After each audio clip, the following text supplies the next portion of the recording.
ఎప్పుడో ఒకసారి చమకాయిస్తుంది. వాళ్ళ మేధస్సు ఎప్పుడో అప్పుడు మెరుస్తుంది. అలా ఇతర ప్రాణులకు కూడా జరుగుతుంది. గాడిదకు కూడా అలాంటి క్షణాలు ఉంటాయి. కానీ మనిషికి అవి సరిపోవు. మనిషి తాను కోరుకున్నప్పుడు మెరవగలగాలి. ఇందుకు మీరు మీ మేధస్సును సక్రియంగా, సచేతనంగా అట్టిపెట్టుకోవాలి.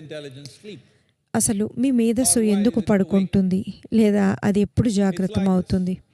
ఇది ఎలాంటిదంటే, ప్రస్తుతం మీరు లేచి ఇక్కడ నడవాలంటే మీరు ఎంతో సునాయాసంగా నడుస్తారు. కానీ మనం దీన్ని గాఢ అంధకారంగా మార్చేసి అప్పుడు నడవమంటే మీరు ఎంతో అలర్ట్గా ఉంటారు. ఎందుకంటే మీరు తర్వాత అడుగు ఎక్కడ వేస్తారో తెలియదు.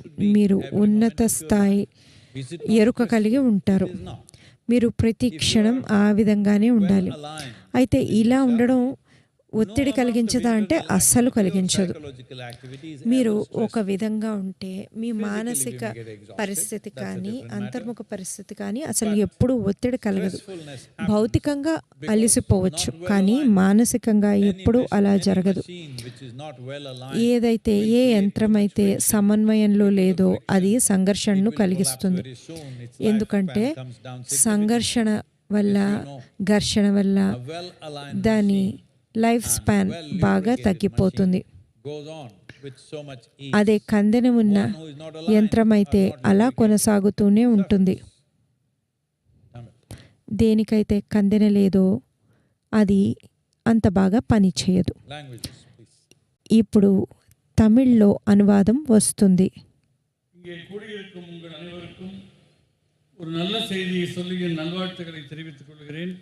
நாம் இப்பொழுது உருவாக்கிய மிராக்கிள் ஆஃப் மைண்ட், மனதின் அதிசயம் என்கிற செயலி 15 மணி நேரங்களுக்குள்ளாக 10 லட்சம் பேர்களால் தரவிறக்கம் செய்யப்பட்டிருக்கிறது. இது ஒரு மகத்தான சாதனையாக கருதப்படுகின்றது. ஆனாலும் என்னுடைய இலக்கு 300 கோடி பேர்கள் அதனை தரவிறக்கம் செய்ய வேண்டும் என்பதாகும். இது தமிழில் இருக்குதுன்னு சொல்லுங்க. தமிழிலும் இந்த செயலி இருக்கிறது. மனதின் அதிசயம் அப்படிங்கிற செயலியை தமிழ்லையும் நீங்கள் தரவிறக்கம் செய்து கொள்ள முடியும்.